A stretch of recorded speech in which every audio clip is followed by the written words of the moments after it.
Thanks very much, and thanks very much for coming, especially for braving that Arctic blast out there. So hopefully you guys are warming up. I really appreciate it. This is going to be a great panel. I mean, we have some really excellent experts who are going to be talking about social media and how that can benefit both researchers and how it can benefit public relations associates like yourselves.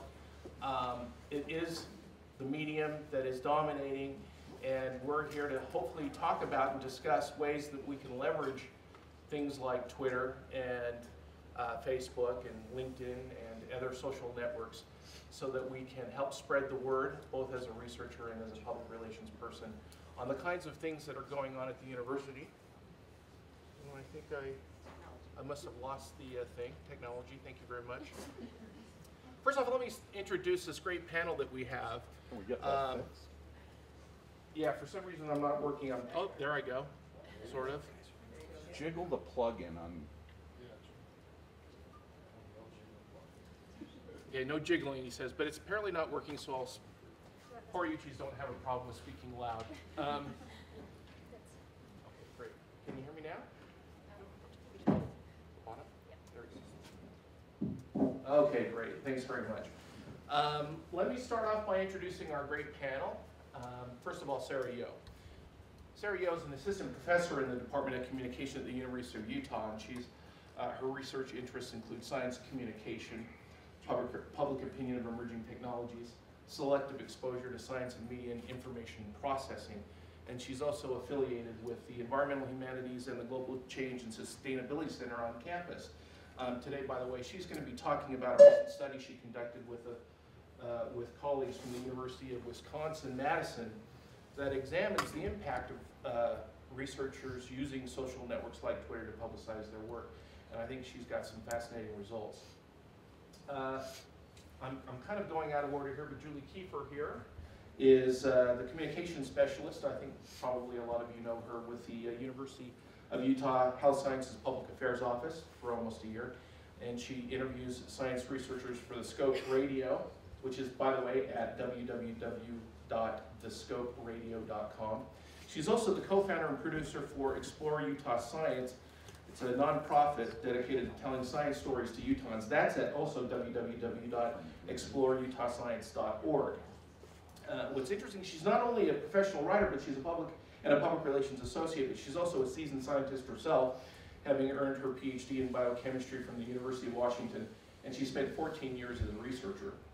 Kathy Wilets at the end, thank you. I'm sure, again, a lot of you know who she is. She's the interim director of public affairs for the University of Utah's Healthcare and Health Sciences.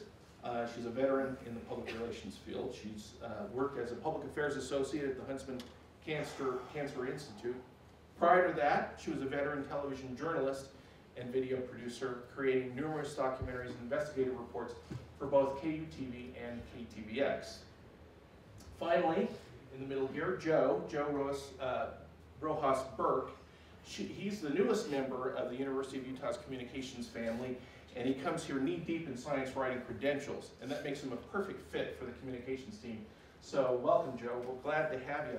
He studied biology at Columbia University and worked as a cell biology researcher at the Rockefeller University in New York City before taking a stab at journalism. I guess, which I have to say, what the hell were you thinking?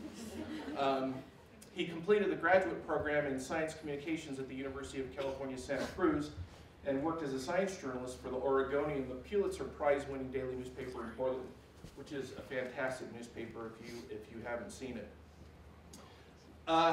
And thanks very much for coming and talking with us today about this incredibly important topic.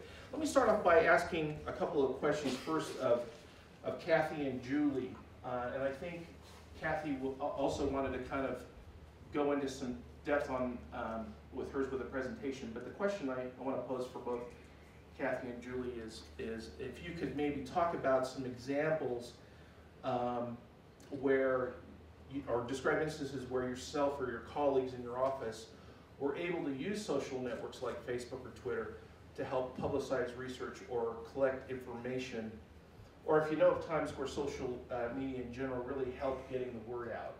And maybe, Julie, we could start with you.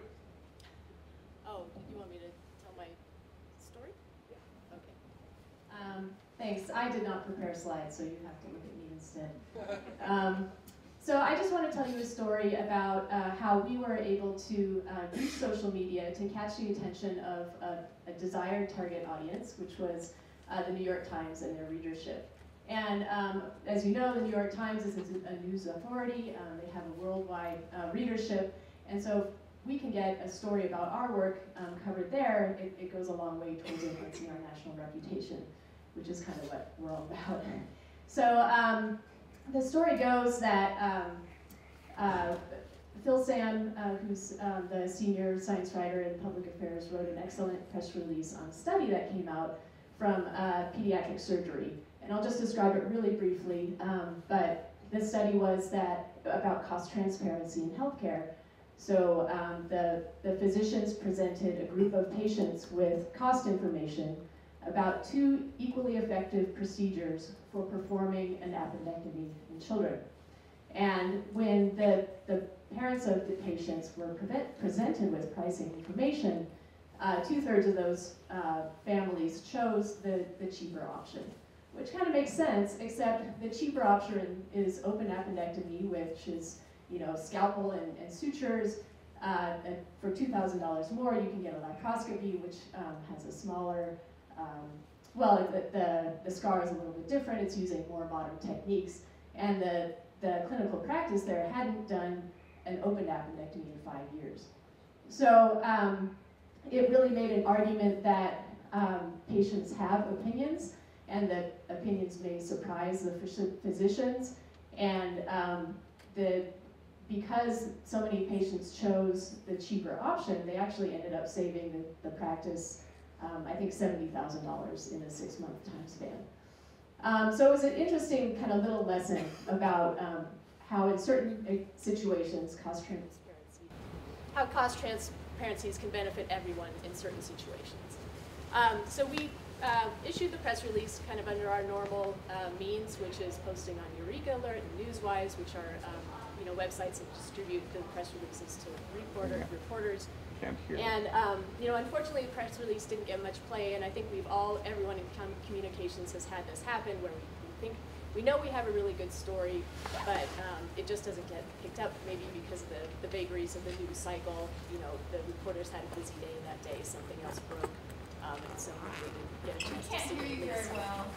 Sorry. He's getting a new battery. Somebody have Roll a piece of paper into a cone.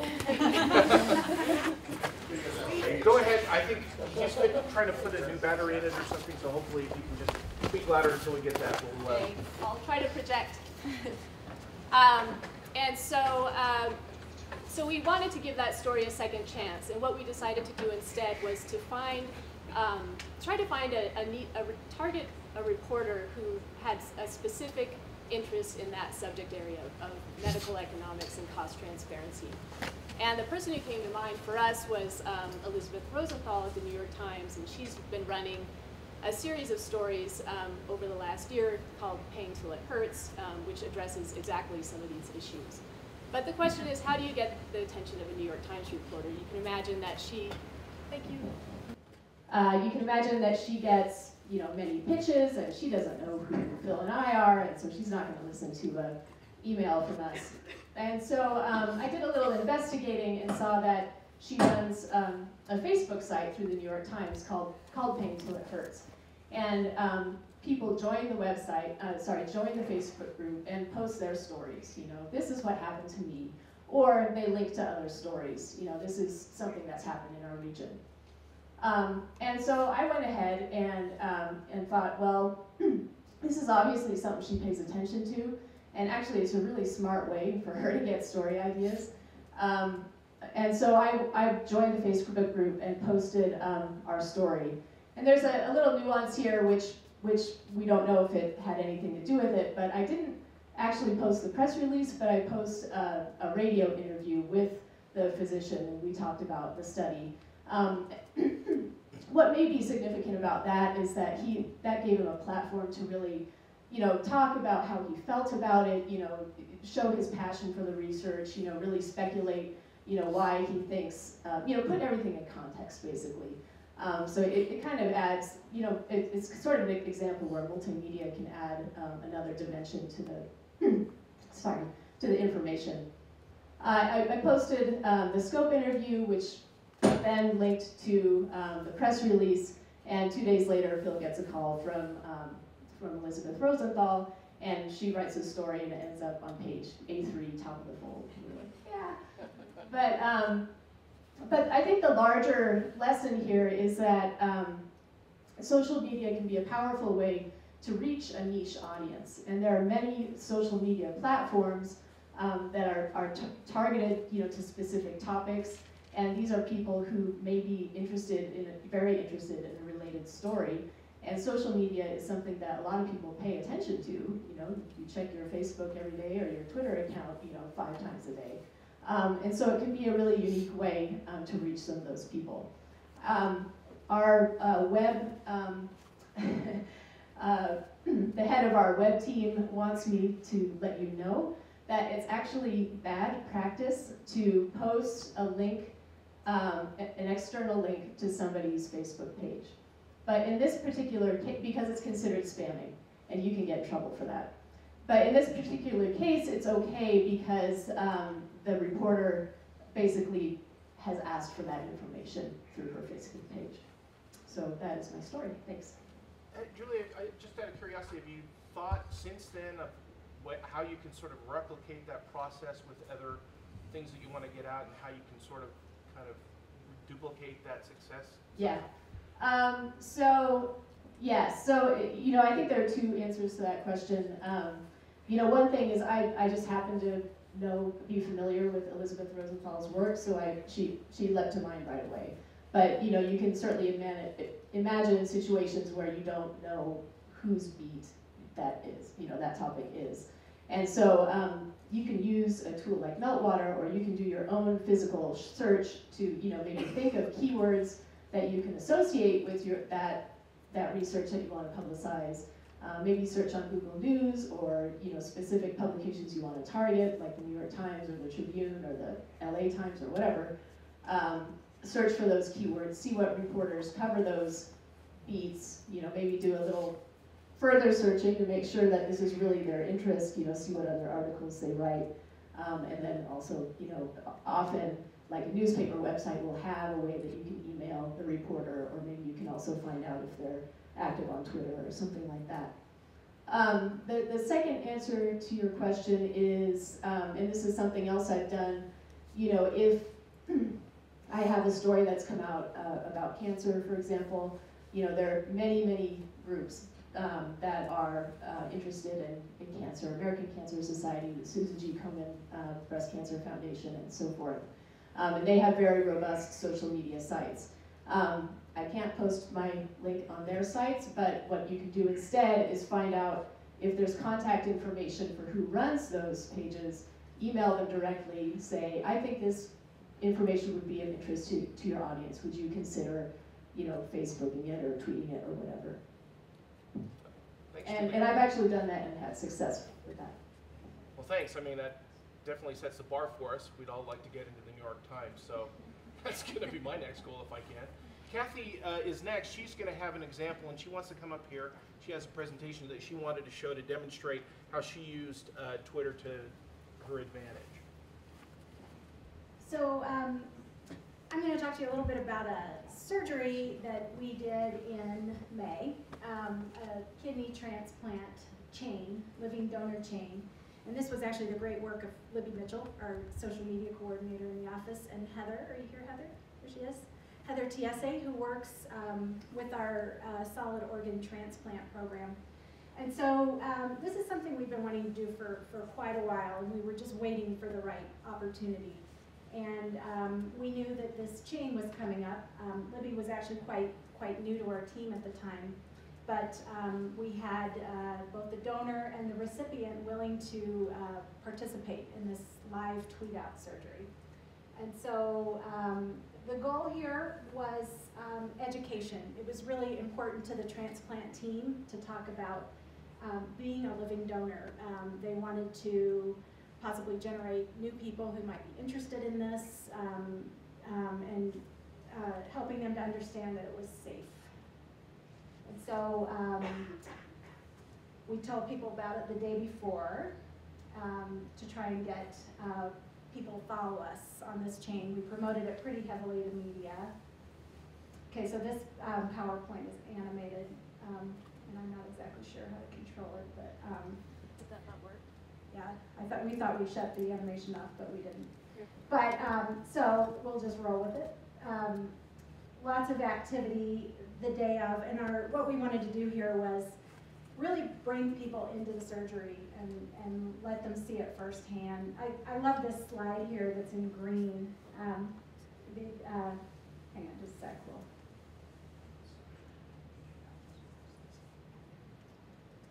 So the idea, we promoted it in advance, we tagged particular reporters, and then we gave them this front row seat to this surgery. And so staff is prepping here. The OR has gone green. I had never heard of that before. I thought it was so interesting, and it was special lighting that helped the surgical team.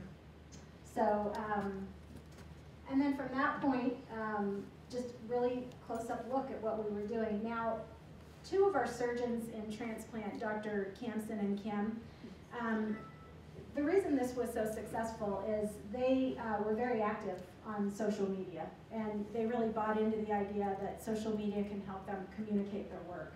So they're very active on Twitter. We'll just let this fly through. As you can see from all the slides, so some of the images were pretty graphic, but we wanted people to really have a sense of what the surgery was like. So Libby and Heather tweeted throughout the day. We made it clear that our surgeons weren't tweeting during surgery, which we thought was important. And so everybody got this firsthand look. It was really big and really beautiful photography. And so what we didn't know is there was a second set of patients that were coming in for their own transplant surgery later that day, and they were following our Twitter feed. And they asked Libby, we'd like to do that too. So we had a second set of patients. And in that second set, the first set, we tried to help people understand what the surgery was like. With the second set, we made it a little more personal about the families. And so all throughout, we had links, we had information about becoming a living donor, we had media following us, and we had some great coverage. So the goal there being to generate interest. And Heather, maybe you could answer this question. My understanding was after the event, we got quite a few people calling with interest in becoming a donor. We've actually gotten a lot of referrals for live donation because of it. Yeah. So, and it all started actually with Sean Mulvihill, the CEO of the medical group, sending out a tweet to Dr. Kamson. He had come across some information about a similar live tweet out from a different institution. So he tweeted to Dr. Kamson, hey, you guys should do this. And Dr. Kamson tweeted back and said, hey, we've been talking about it. So we also had a lot of internal interest in this amongst our physicians and staff. So we got great media coverage. We got a lot of great local coverage. We got some national coverage, especially from some of the trades and things that were important to our physicians. But most importantly, the goal was education for the community. And so that's what we set out to do, and I feel like we achieved that. So that was great work from Libby and Heather. You know, for Heather and also for the U of U healthcare Twitter feeds, do you know how it affected the number of, did you increase quite a bit the number of followers to those accounts since doing this? Yes. During the surgery, we do my Oprah thing. During the surgery, we got more than 100 followers, and then we had, as it was tweeted out, we got and followed up with, like on blogs, etc. We saw probably an increase of 500 overall. And we also we didn't really have an Instagram presence going into it, and we more than doubled our Instagram presence. And how many retweets? Did you get a ton of retweets as well? Yeah, I don't have the numbers, but we had huge reach, especially when like the National Kidney Foundation got in on it, American College of Surgeons. We had a big audience on that. Kathy, one more question. Since then, have you thought about the ideas of like what kinds of circumstances are best to do this kind of live tweeting, what kind of events or times this is the best time to do this sort of thing? So we knew this kidney chain would be a good opportunity for us.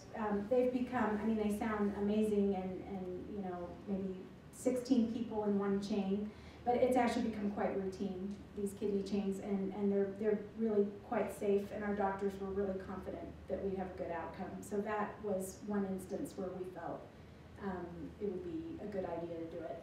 We're also hoping to do it with bariatric surgery. So within a few hours after receiving bariatric surgery, a lot of people will have type 2 diabetes actually reversed.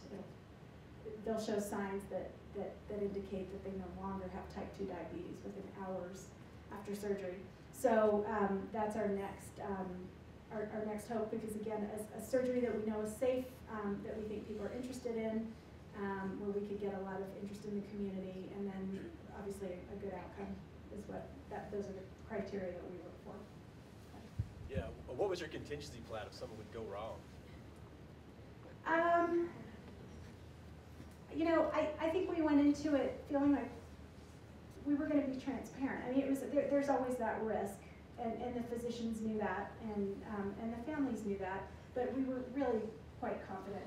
Like I said, it sounds pretty dramatic, but they've become so routine for the staff there. I mean, there's always that risk, but I think we would have reported it.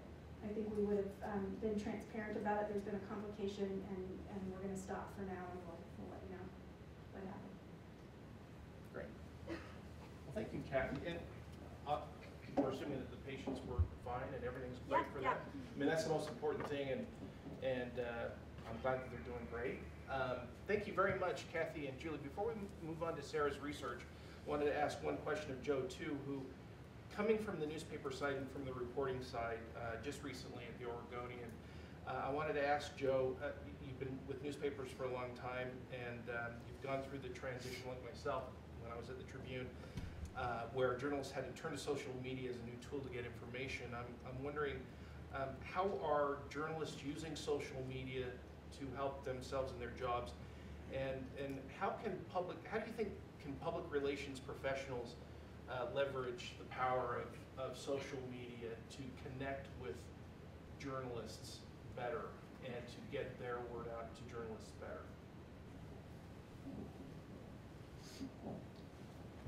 What's happening is it's changing the whole nature of the interaction. It's becoming more of a conversation, which is something that's tough for journalists and for imagine for relations professionals as well, because instead of kind of just talking to an audience, you have to be engaging in a conversation and in a meaningful way, so that you're actually listening to what people are telling you.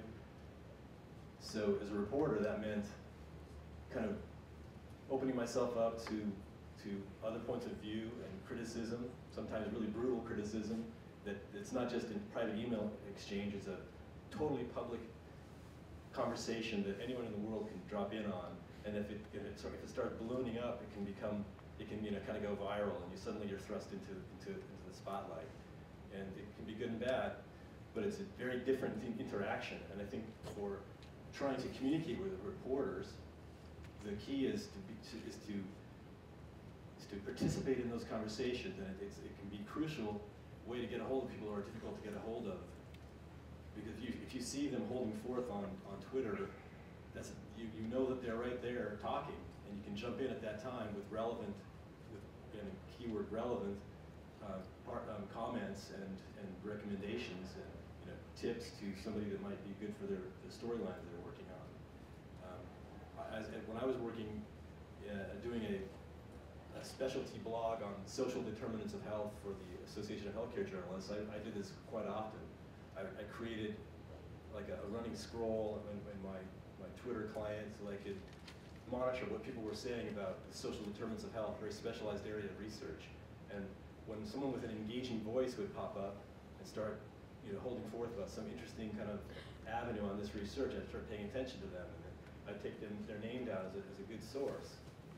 So it was a great lead-in to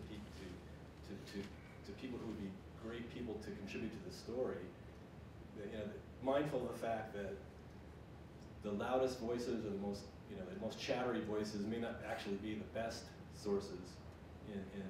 So as a reporter, I had to be mindful of that. But if you're wanting to get the voices of your scientists out there in media coverage, social media is an excellent way for them to insert themselves into the conversation. Thanks. I know what it's like when you're a newspaper person, and you know, it seems like half the comments that you read about on the internet about your stories are basically about how they hate your guts. So, Joe, you're in a safe place now. So, welcome. Sarah's now going to start.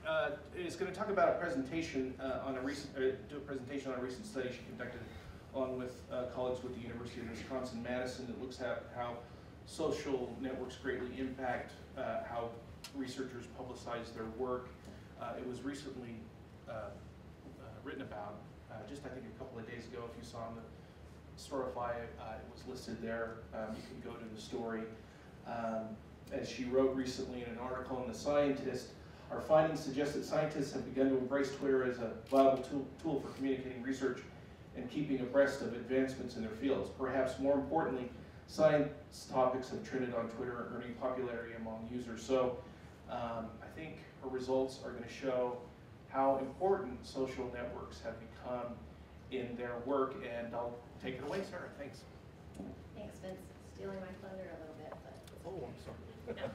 I'm sorry. First of all, thank you to the Communications Council for allowing me a platform to present my research.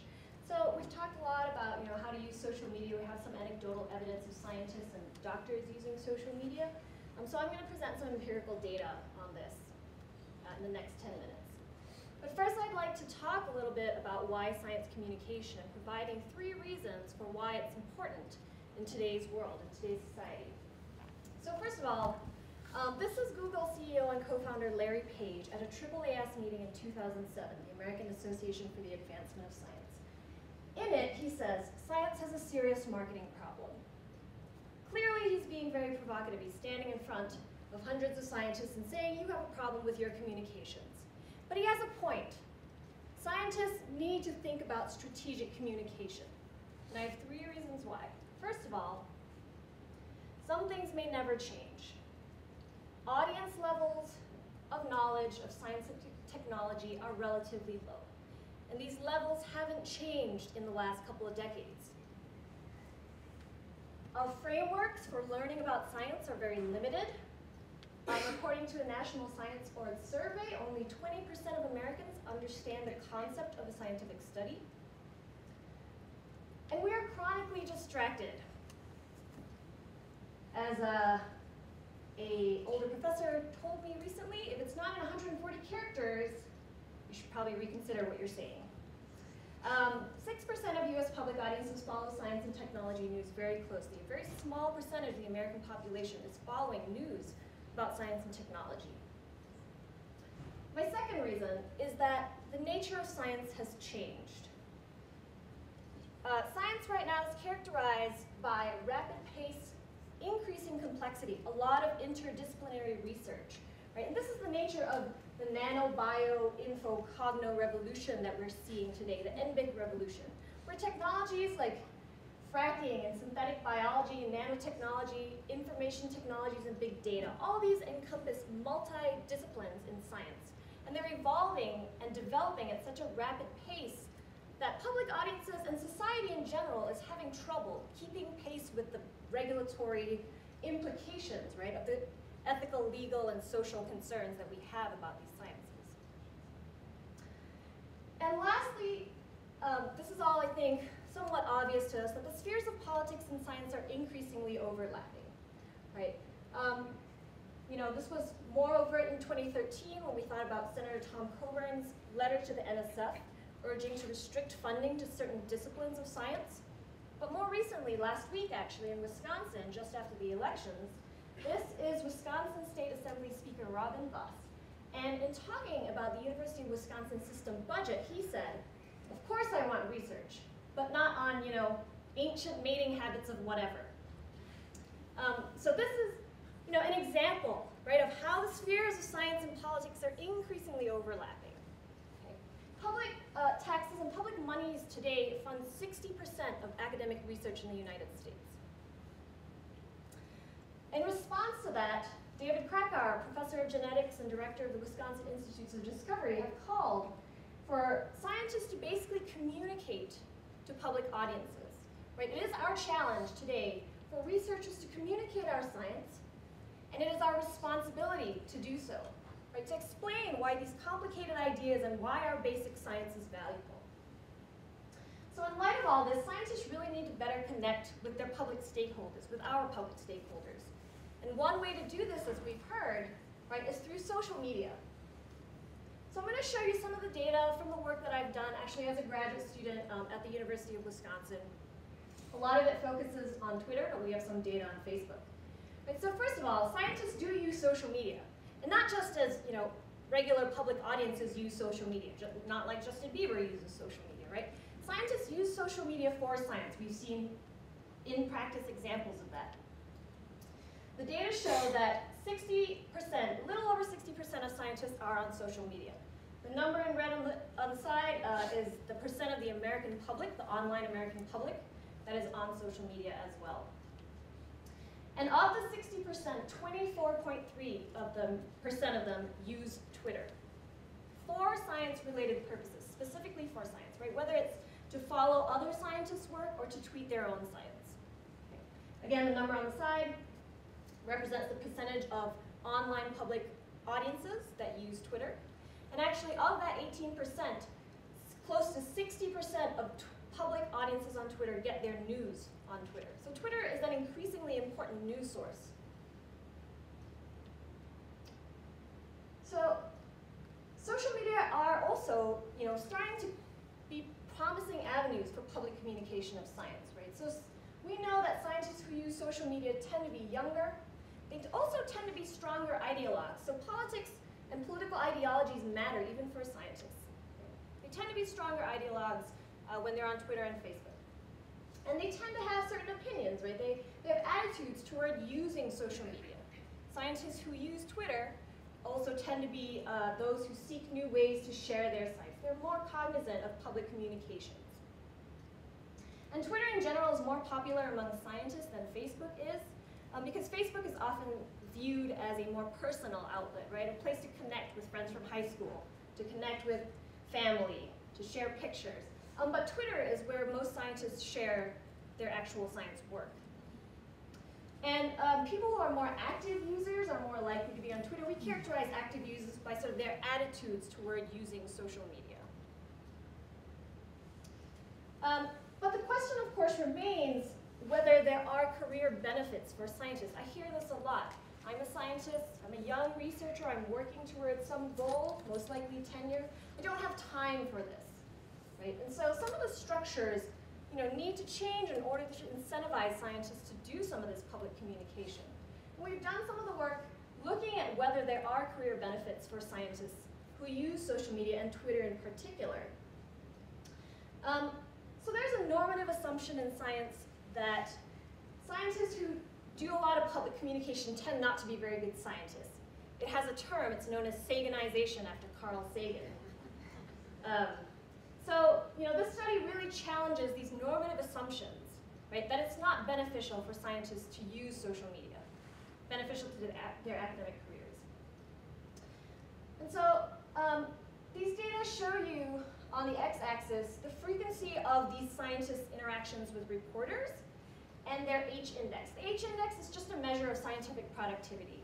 It's a number of citations of their work, essentially.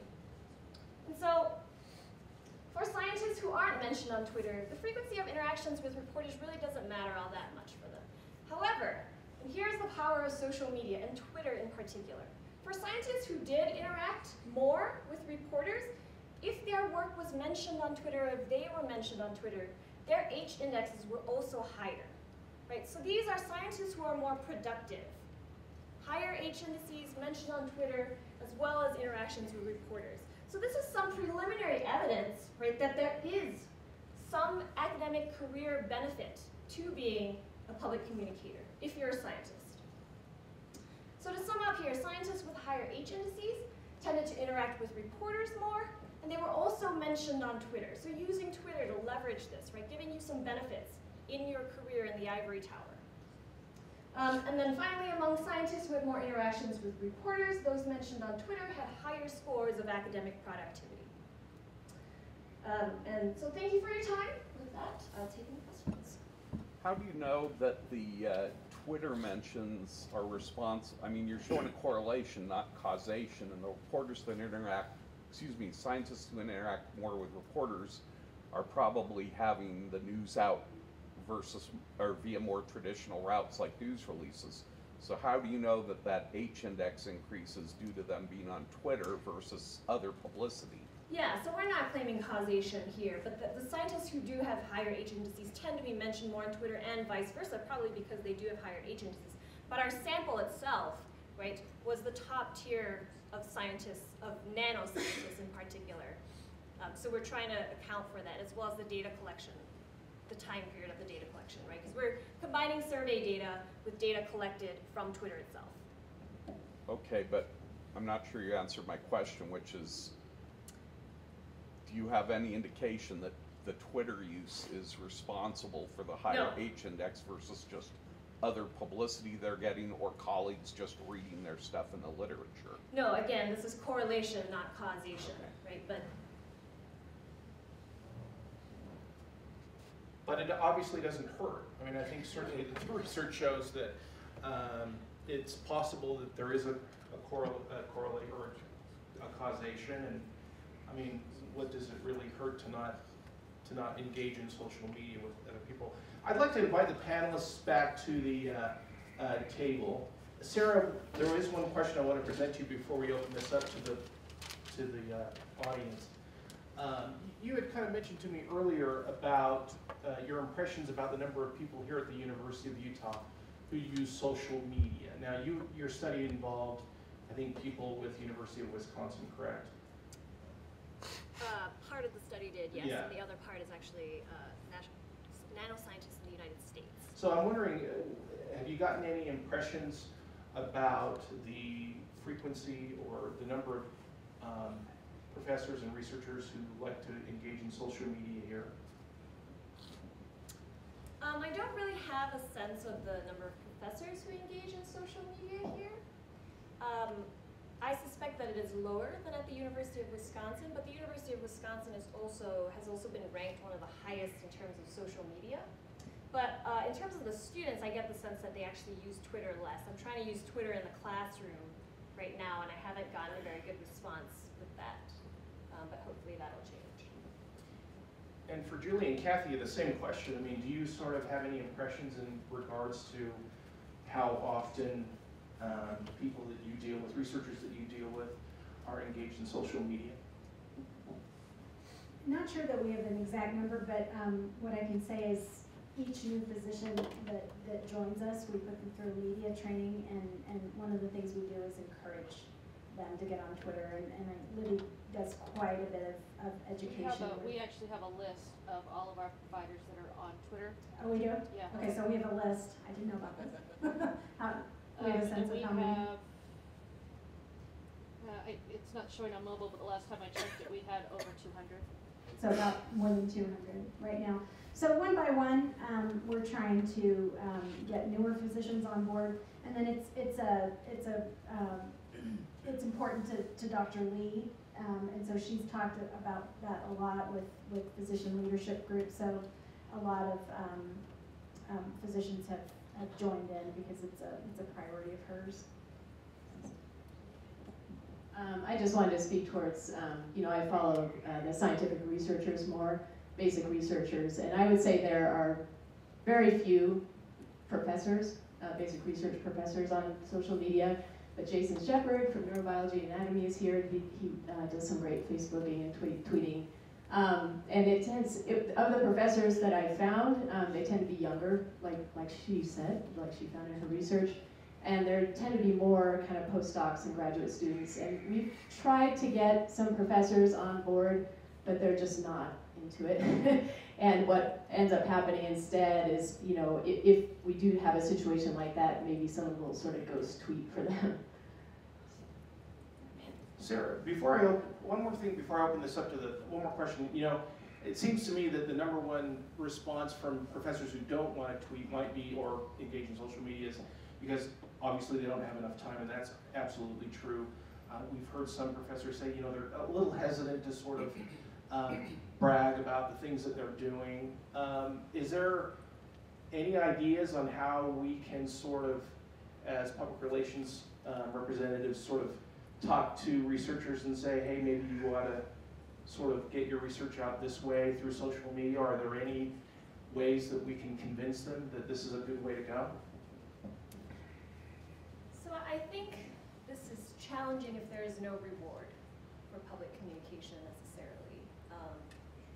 We can continue to encourage researchers and scholars to do this, but I'm not, you know, and I don't have an answer to this. Actually, maybe Professor Holton here might have a response since he also studies social media. But, you know, I think in some ways if there's some incentive, right, and I think this is becoming more and more true, that there is some sort of reward for your career to do some public communications. I think then more scientists are going to be encouraged to practice. I thought on that. You know, the scientists that I know that are really active on social media have explained some really concrete ways that it immediately is rewarding to them. And if you could just share that with more people who are unfamiliar with what the universe is like out there. And they're like, I'll run through a list from Karen James, a scientist in Maine. Discovering content online that's timely and relevant to your research, and you know, like ideas, papers, conferences, getting instantaneous answers to obscure questions you might have, throwing them out there on something like Twitter.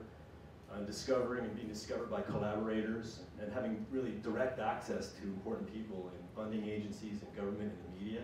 I mean, it's an amazing direct interaction that you can have. Finding job offers, and really getting support and camaraderie from colleagues. It can be really fun to be participating in that. And just if you don't jump into the deep end, you'll never realize how helpful it could immediately be without having your institution creating an incentive package for you to participate. Well, I'd like to, open it up to the audience, and also not only if you have a question, but I know that there's a number of people like Chris Nelson and other people who are really active on social media. If you have anything that you want to say, or any comments or advice, we'd love to hear that too. If there's anyone who'd like to have any questions, I'll have you scream it out if you can, and that way they can use the microphone. So I'm a scientist who does a lot of social media. I'm just going to give two examples of how it's benefited my research. So one is I work on a neurological disease called Angelman syndrome, and I was funded through a foundation, and they started doing some social media, and they connected me to the parents of patients that have this disorder. And that was an eye-opener for me. So I've been involved in Facebook groups who, there's thousands and thousands of parents that have all these questions, and we, as scientists, we can answer some of these questions. So they're obviously curious about the research we're doing. It opens up avenues for them to be more informed about, you know, recent discoveries.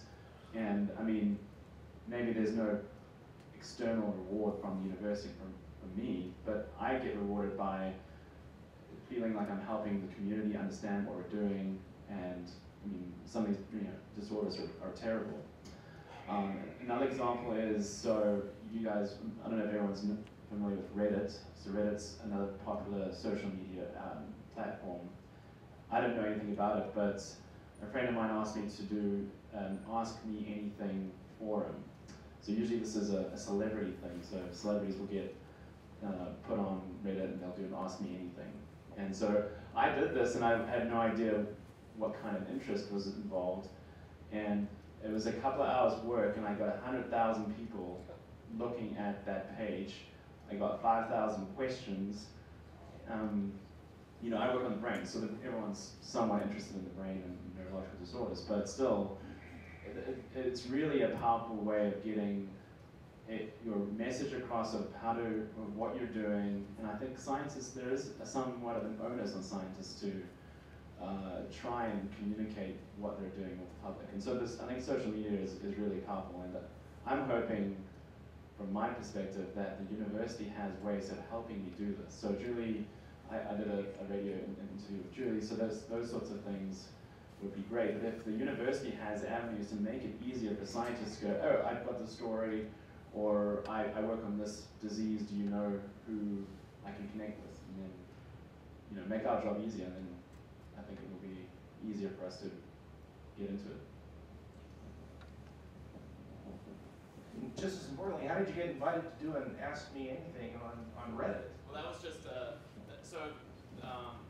they just decided they wanted to do the science version of it, and I had a friend who was organizing it. So it was Okay, just it's having a friend then. Right. You and Bill Murray, so. Lee? I'll confess being a social media dinosaur, and this is a division of labor question. I'm not questioning the value of social media at all, but until Joe's recent arrival, I feel like I'm buried just doing news releases on science, and wanted to put my time and effort into doing that. And other people, namely I guess Andy, tweets and Facebooks or whatever my stuff. I guess this question's aimed at you, Joe. I can see the advantage of tweeting yourself, but how much time, and I know you just started here, so you haven't had a news release yet, but how much time, I guess my concern is how much time it would take me to tweet or whatever news releases after I do them, rather than getting on to the next one. Because I mean, the way I've always looked at it is there aren't too many of us here, me, Phil, you now, Julie, a couple others who do science, you know, Aditi and Vince, who do science stories, and more people are able to tweet and use social media. So first, how much time does it take? Do you think it's going to detract from the time you need to actually do the hard work of turning papers into news releases? And what are the advantages of doing it yourself versus having somebody else in your office tweet your stuff?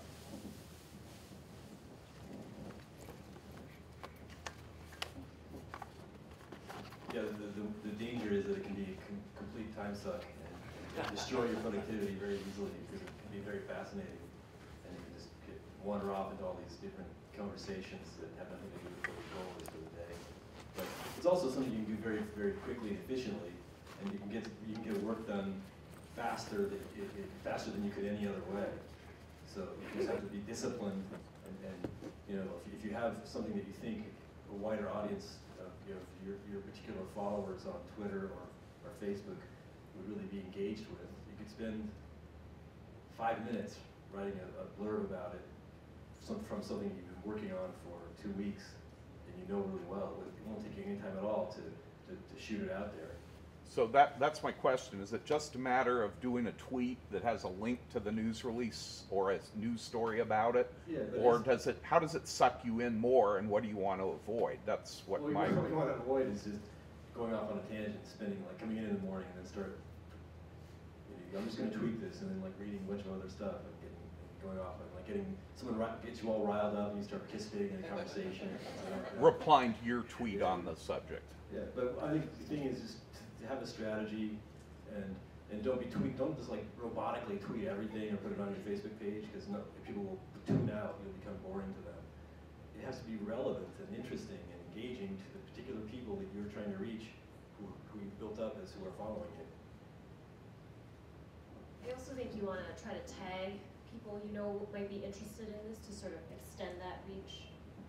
Forgive my ignorance. To use their handle, so their username with the @ symbol in front of it. So that means it reaches them when it so wouldn't it reaches otherwise? Them, it pops up on their feed, and it indicates to them that they're... And if they're on Twitter like, actively at that moment, you'll know that you're going to hit them because they're paying attention, and you'll get their attention. They can ignore you if they want.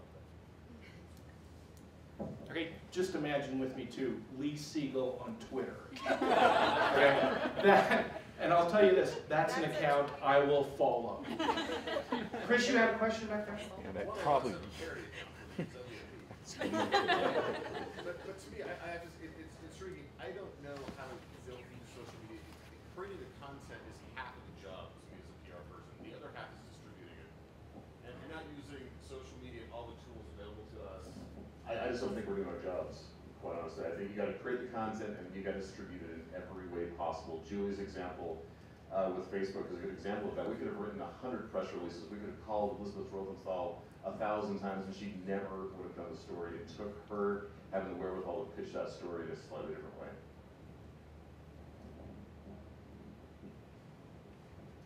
I'd like to make a lighthearted comment, Sam, on the opposite end of the spectrum of Jason. I've never tweeted anything. My only reason I have Facebook is because my daughter set it up. And you know, for a lot of my colleagues that you might say are thinking 10 years more doing research, for us the most important thing is the NIH study section that reviews our grant. And they wouldn't pay any attention to any of this really. And I think a lot of colleagues that I have would say, you know, we just want to do our work and have reservations about hyping it at all. I mean, I just, it's not part of what I would do.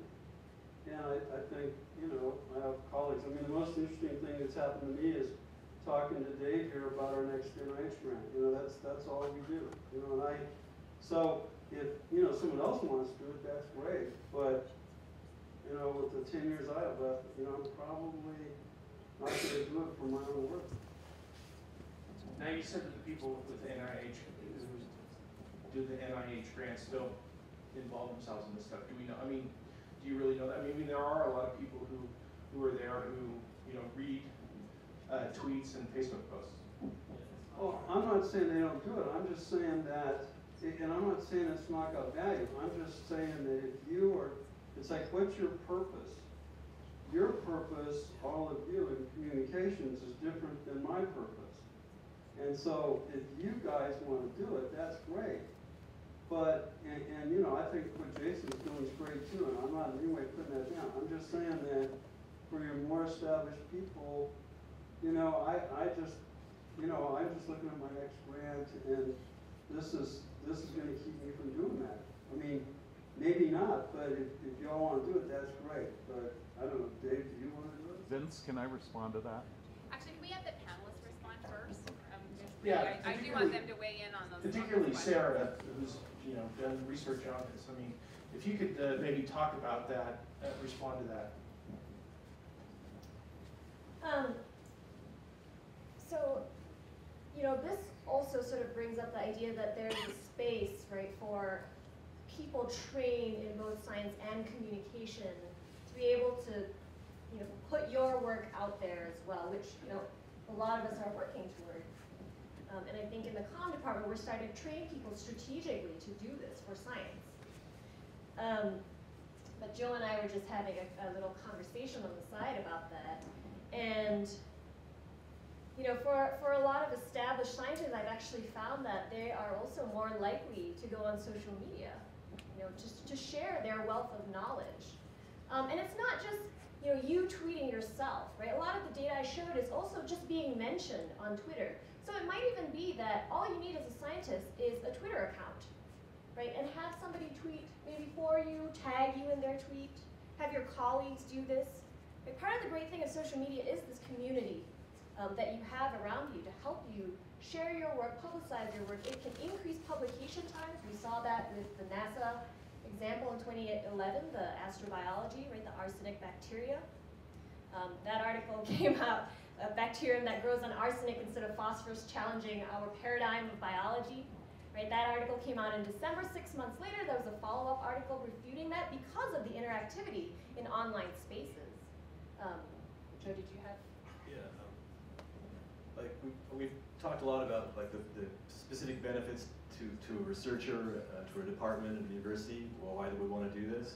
Like, but it's important to think about the benefits for the whole society that are really tangible. Like establishing a two-way conversation with the ultimate end users of research, it's invaluable and it shouldn't be ignored. You can incorporate, you can narrow the gap between the policymakers and the public and what you're doing by understanding increasing their understanding and gaining understanding of what their needs are. And you can connect with and inspire the next generation of people in your field. and just overall building literacy about the work that you're doing. To add to it, and actually, I've had lots of great scientific discussions on Twitter. So it's not just me saying this is what I'm doing.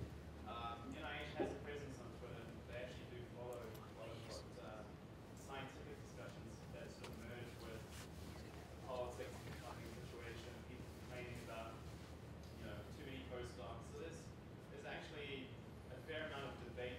And I was surprised when I first started following people that there's a lot of established scientists that have a presence that may actually help you. You never know. I follow some interesting discussions that have helped me manage my lab, for example. So I think there are benefits to scientists going in and checking it out. But I agree, it can be a time sink. So Let's loop in a few more So, new participants, please. Yeah. Thanks. So just wanted to respond to Ed's point as well, and affirm some of what Jason's been talking about. We've done a couple of experiments. Some of our involvement in social media has directly resulted in articles in Science Friday. We've been featured on the NIH Director's blog twice. There are a lot of folks at NIH on tools like Twitter, and there can be some other advantages in social media. So a couple of years ago, we did an experiment. I run a website called WebVision. That's a retinal vision education website hosted in my office here on campus. It's about 1 million visits a year, so it's not huge, but it's respectable. But it has a very high search engine rank. And we have a professor up in the Brian Eye Center who does research in TRP channels, these transient receptor potential channels. And if you did a Google search on his name, he basically appeared nowhere in relation to the literature on transient receptor potential channels in retina. And we did a single blog post so he had a conference coming up, and he had a student that was going to present this information. And we did an experiment where we searched for his name, and we were able to find it about 8 pages down in Google in association with retina and transient receptor potentials. And basically, if you're 8 pages down on Google, nobody's ever going to go there, right? I mean, that's dead zone. Within 30 seconds of posting this blog post on WebVision, Google had re-indexed their search engines, and he was the #1 featured search term on Google. So a little interaction with social media, a little facility with some of the tools can be really critically valuable. So with respect to the NIH review panels, one of the things that NIH has done a few years ago is they've started bringing in a lot of new investigators to review grants on panels that may not necessarily be familiar with the area of investigation of a grant. So yeah, they're PhDs and they're biomedical PhDs, but they may not be in your particular area. And a lot of them will end up going to the search engine to look for that particular area. And if we've just basically gamed the system by making Professor Krizai the #1 most searched term on a grant that he happens to be putting in on transient receptor potentials in retina, who knows what the ultimate benefit of that is, but in my mind, it's potentially quite valuable. Ed, this is a response too. Like I said, I don't use social media, but just in terms of publicity in general, the biggest benefit I find researchers have from it is you'd think other people in your field would read all the journals and keep up on your stuff that way, but I find time and time again, researchers I've done news releases on saying, oh, so-and-so, I just established a new collaboration with somebody because they saw a news story about it. It's amazing sometimes how people in either the same field or a little bit different field won't see it in the literature, but will see a news story or, I assume, something in social media and get in touch with you because of that. And then the other thing is very rarely, I've had it happen I think twice in 14 years here, but I had one case where a researcher had a paper in Science, their grant officer saw this, I had done a news release, the Baltimore Sun picked up the story, the NIH or NSF, I forget which grant officer saw it in the Sun and called the program officer and said, give the guy whatever he's just asked for, and the guy got another $250,000 within 2 days of the story appearing.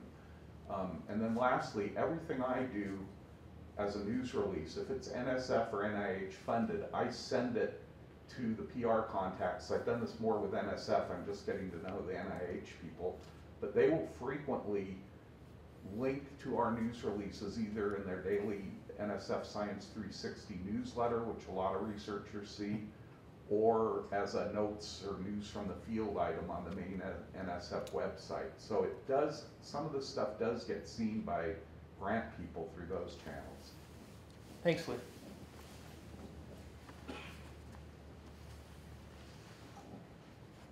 I'm interested in interaction of media platforms, and with that as a background, I want to direct this question to Kathy. Kathy, when you and Chris came down to us in the communication department with an idea, the concept, and it turned out later to become the scope, I'd like to know, from our vantage point, that's been a highly successful project, but I would like to know what your assessment is and how the scope interplays with other social media.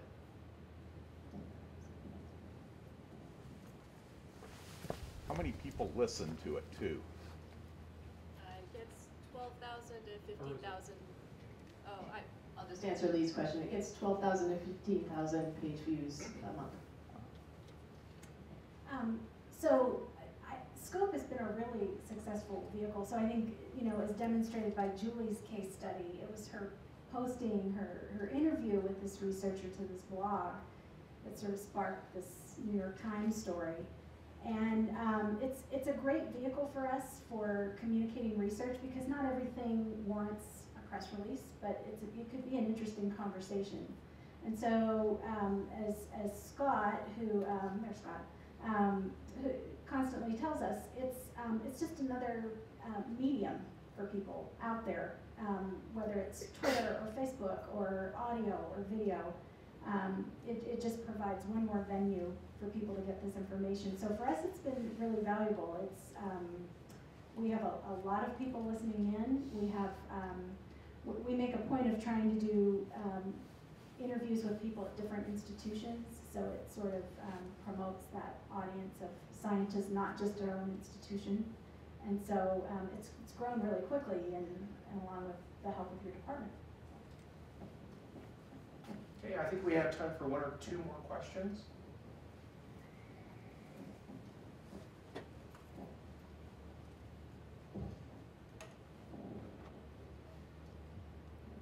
Thanks. This question is more from a facilitator side. Hi, Kathy. What kinds of guidelines or policies would you offer to researchers or scientists who want to join Twitter and Facebook? Like, how involved do you get? How hands-off do you want to be? While knowing that they represent your organization, but you don't want to step on their toes.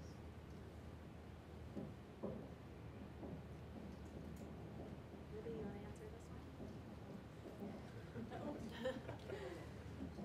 I'll take a stab at this one. So we do provide a lot of training.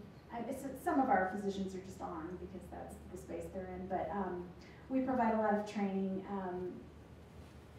Some of our best practices, so I think it depends on what they're using it for. If it's a tool for communicating research, one of the things we'd encourage them to do is stick to that conversation and not also tweet about what they're having for dinner that night and that sort of thing. So this puts them in a certain space. We do in our training talk a lot about the common pitfalls and things like that. I mean, what are some of the, when you're doing a training, Lily, what are some of the best practices and guidelines that you emphasize the most? Well, one of the things that I say is that you can't just be a bot. If you're putting out research, that's great, and put out your research as many times as you can, but you also have to be willing to respond. But I also say that Twitter waits for you. Twitter is not like email.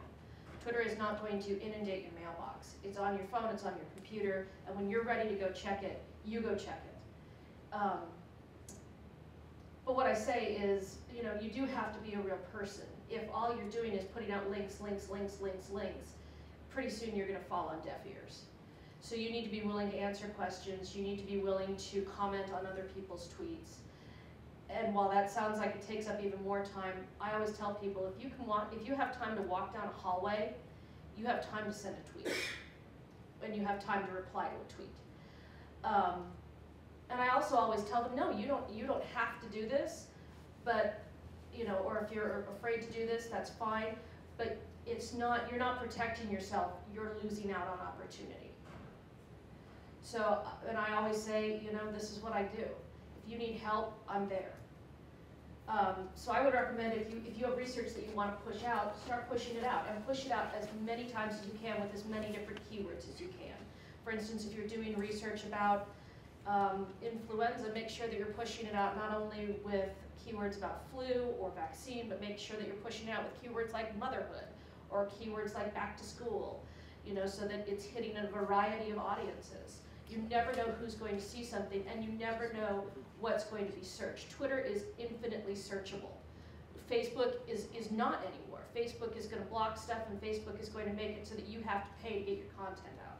However, Twitter, I can go in and I can search the term, and I can search any term and just see what comes up. Also, when you're using if you're looking at hashtags that are trending, and there's something that you can contribute it. If like I've seen people today, there's a Kim Kardashian thing, and the hashtag is break the internet. But there are also people out there today putting out stuff about internet viruses and protecting yourself using the same hashtag. So they're taking something for a completely different purpose and getting attention for their research on protecting yourself against spam and viruses.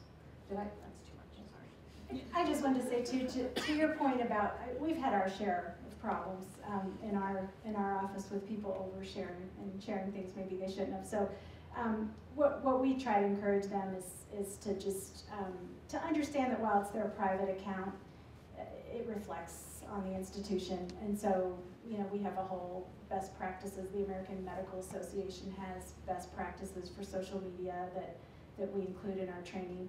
And so we just we encourage, we have physicians who want to be quite controversial and provocative, but we go through a lot of training with them about what that might mean and how that might bounce back to the institution. So, Ray, do we have guidelines in regards to social media and what we should or should not?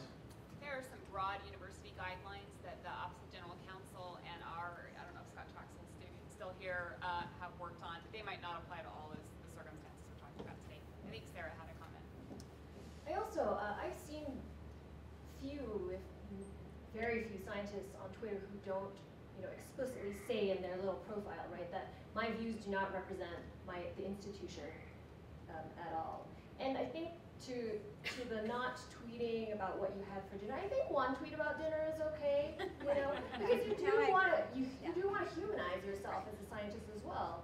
You want to connect with your audiences, and so this is one way to do it, right? You're not going to tweet about Justin Bieber every time or Kim Kardashian all the time, right? Because then again, fall on deaf ears. But there is some balance between humanizing and being an expert as well. Well, and it's kind of the general rule with the internet anyway. You don't want to tweet something that you wouldn't want to, that you'd be okay to, that you wouldn't dare, say to someone to their face. You want to be professional, you want to be human, but I've written stories about people who got fired because of one tweet. You do want to be professional, you want to be kind, you want to be courteous, and you want to make sure that you don't overstep those bounds, even with your personal account. Even though you may have a disclaimer that says, these are not the opinions of the University of Utah still, it can be a bad reflection. I think we have time for one more question, and then we'll break for lunch. Go ahead. I just wanted to comment on the humanizing tweets. I tweet mostly at conferences, and my most favorited and tweeted tweets that make people follow me are things like, I wish there were more power outlets at this conference, or comments on the conference venue that everybody's feeling, and they go, oh yeah, and that's the one. So you can humanize yourself without necessarily showing your dinner. You can show, I'm at the meeting and this is what I'm thinking about. Okay, well thanks very much. And thank you very much for our panelists. Give them a round of applause. Wonderful.